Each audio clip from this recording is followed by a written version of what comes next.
The Borders Railway reopened in 2015 and connects Edinburgh with Tweedbank, and in total trains call at 9 stations along its route. The Borders Railway is 35 miles long, a similar length to East West Rail's final section of New Line linking Bedford and Cambridge. The Borders Railway has not just delivered improved connectivity, but has also been the catalyst for regeneration and inward investment in the area. But before the railway was approved, many felt its business case didn't stack up, and there were active campaigns to prevent the railway reopening. I mean, there was a whole political party set up to stop the railway being put into place because they felt it was going to be detrimental to the countryside. They felt there wouldn't be any economic case for it. It was going to be a waste of money, etc., etc. But that is absolutely been forgotten about now because of the boom. I mean, it's impossible sometimes to get a seat on that train. The fact that they only give us 2 carriages most of the time. They expected those 2 carriages to be empty. But now those 2 carriages were consistently full. They gave us extra carriages. They were going to shift us to an hourly service. Now they're consistently put us back to a half-hourly service, and those half-hourly services are always full. And businesses have also started to invest in the Borders, businesses and lawyer firms, etc. So which is very, very important, I think, for the local economy. But the railway has also delivered an economic boost to the region's tourism industry, as the lines made it easier for visitors to the Scottish capital to also travel to the many attractions here in the Borders. It made a massive difference. You instantly saw a lot more travel coming from, well, up north and also down south as well, obviously because of the changeover in the Waverley.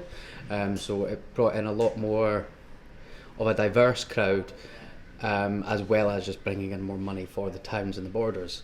In doing that as well, obviously you then saw a big increase in money being spent in the towns too, which has obviously made it a lot better for us as well.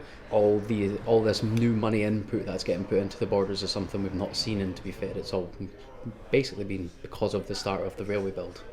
The campaign group which lobbied for the reopening of the Borders Railway believes new railways such as this have the potential to deliver similar benefits in areas like the Oxcam Arc. They also believe that Borders Rail is now the template for other reopening projects. I know that other campaigns all over the country are now watching us because they see us as somewhat leading the way of having the railway reinstated.